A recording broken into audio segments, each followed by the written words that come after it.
Viewers welcome to veterinary facts. நான் உங்கள் R Thiagarajan பேசுகிறேன். நான் இந்த பதிவில் கறவை மாடுகளுக்கு கொடுக்குற குடிநீரோட முக்கியத்துவத்தை நான் இங்கே சொல்ல போகிறேன். குடிநீர் வந்து கறவை மாடுகளில் சுத்தமான குடிநீர் வந்து நம்ம வழங்குறது ரொம்ப ரொம்ப முக்கியம். ஏன்னா ஒரு அடர்தீவனம் புல் வைக்கோல் இல்லாமல் ஒரு கறவை மாடு ஒரு 5-6 நாள் கூட இருந்துட முடியும். ஆனால் ஒரு சுத்தமான குடிநீர் இல்லைன்னாக்க அதனால் அவ்வளோ நாள் உயிரோடு இருக்கவே முடியாது. அதோட நீர் சத்தானது அது அசைப்படுறதுனாலையும் அசைப்படும்போது எச்சி வலிகிறதுனாலையும் சுவாசிக்கும் போது கொஞ்சம் தண்ணியும் வெளியில் சுவாசம் மூலமாக வெளியே போகுது. அது மட்டும் இல்லாமல் வியர்வை சுரப்பிகள் மூலமாகவும் சிறுநீர் கழிப்பதன் மூலமும் மலம் கழிக்கிறது மூலமாகவும் கொஞ்சம் தண்ணி வெளியில் போகுது. அதனால் டீஹைட்ரேட் ரொம்ப டீஹைட்ரேட் ஆகிடுச்சுன்னாக்கா தண்ணியை குடிக்காமல் இருக்கும்போது டீஹைட்ரேஷன் அதிகமாகும்பொழுது அதுக்கு நோய் எதிர்ப்பு சக்தி கம்மியாகி பல வியாதிகள் வர்றதுக்கும் சான்ஸ் அதிகம். அதனால் சுத்தமான குடிநீர் அவ்வப்போது கொடுக்குறது வந்து ரொம்ப ரொம்ப முக்கியம். ஒரு 24 மணி நேரமும் அது பக்கத்துலேயே குடிநீர் இருக்கிற மாதிரி பார்த்துக்கணும். அப்போ தான் அது ஒரு கான்ஃபிடென்ட்டாக தன்னம்பிக்கையோட பக்கத்தில் தண்ணி எப்போ வேணாலும் இருக்குப்பா, நம்ம எது வேணாலும் சாப்பிட்லாம் அப்படின்னு அது வந்து புல்லோ வைக்கலோ அல்லது அடர் தீவனமோ தொடர்ந்து சாப்பிடும். சுத்தமான குடிநீர் பக்கத்தில் இல்லை அப்படிங்கிறது அது புரிஞ்சுக்கிச்சுன்னாக்க அதுக்கு பசி இருந்தாலுமே அது புல் அடர் தீவனம் அதெல்லாம் தேவையான அளவு எடுத்துக்காது. கொஞ்சமாக எடுத்துகிட்டு விட்டுருவோம். ஏன்னா தண்ணி இல்லையே அப்படிங்கிற பயத்தில். இதெல்லாம் சாப்பிட்டா நிறைய தண்ணி குடிக்க வேண்டியிருக்குமே, தண்ணி இல்லையே அப்படிங்கிற பயத்தில் அது சாப்பிடாமையே விட்டுருவோம். அதனால் சஃபிஷியண்ட்டாக 24 மணி நேரமும் அதுக்கு தண்ணி இருக்குங்கிறத வந்து அதுக்கு புரிய வைக்கணும்.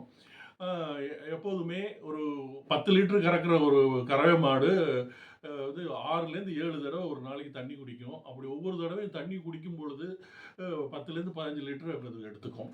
ஒரு தடவை தண்ணியை குடிக்குதுன்னாக்கா அதில் அசுத்தமாக இருக்கா சுத்தமாக இருக்காங்கிறதை நாத்தம் வருதா அப்படிங்கிறதையும் டெஸ்ட் பண்ணி பார்க்கும். முதல்ல ஒரு 5 செகண்ட் ஒரு சிப் எடுத்து பார்க்கும். பக்கல் கேவிட்டிலே வச்சுருந்து அதோட தண்ணியோட தரத்தை அதே நிர்ணயிக்கும். அடுத்து இன்னொரு லாங் சிப்பு ஒன்று எடுத்துக்கும். அது ஒரு 10லேருந்து 15 செகண்டு அதை டெஸ்ட் பண்ணி பார்த்துக்கும். அதுக்கப்புறம் தான் அது நல்லா குடிக்கவே ஆரம்பிக்கும்.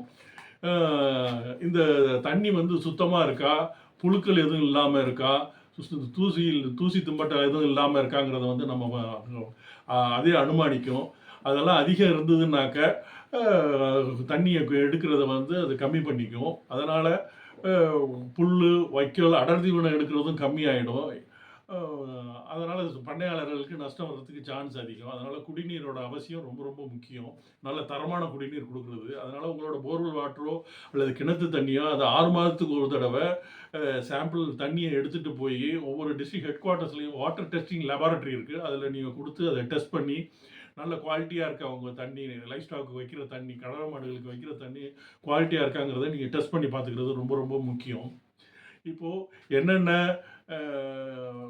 வகையான மாடுகளுக்கு எப்படி நம்ம வந்து தண்ணி கொடுக்கணுங்கிறத பார்த்துடலாம். ஃபஸ்ட்டு கன்றுக்குட்டிகள் 1லேருந்து 4 மாதம் உள்ள கன்றுக்குட்டிகளுக்கு 5லேருந்து 10 லிட்டர் தண்ணி தேவைப்படும்.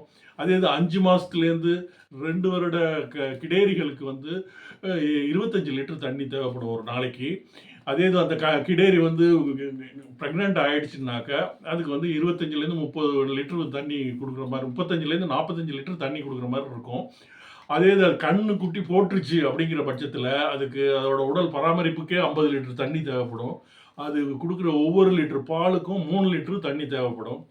ஒரு கிடேரி ஒரு கறவை மாடு கண்ணுக்குட்டி போட்டிருக்கு, அது 5 லிட்டரு பால் தருதுன்னாக்க அது 50 லிட்டரு அதோட உடல் பராமரிப்புக்கு ப்ளஸ் 5 பெருக்கல் 3 15 லிட்டர் தண்ணி அதுக்கு கொடுக்கணும். அப்போ 15 + 50 65 லிட்டர் கொடுக்கணும். இன்னொரு கறவை மாடு 10 லிட்டர் பால் கொடுக்குதுன்னாக்கா அது 10 × 3 30 லிட்டர் தண்ணி, உடல் பராமரிப்புக்கு 50 லிட்டர் தண்ணி, டோட்டலாக 80 லிட்டர் கொடுக்க வேண்டியிருக்கும். இது 6 தடவை அது குடிக்கும். அந்த எனி டைம் அது பக்கத்துலேயே தண்ணி இருக்கிற மாதிரி, நல்ல குவாலிட்டியான தண்ணி இருக்கிற மாதிரி பார்த்துக்கிறது ரொம்ப ரொம்ப அவசியம். அப்போ தான் ஒரு பண்ணையை நம்ம வந்து லாபகரமாக நடத்த முடியும். இந்த பதிவை முடிச்சுக்கிறதுக்கு முன்னாடி இது வரைக்கும் நீங்கள் இந்த சேனலை சப்ஸ்கிரைப் பண்ணணும்னா please subscribe for the channel. நன்றி, வணக்கம்.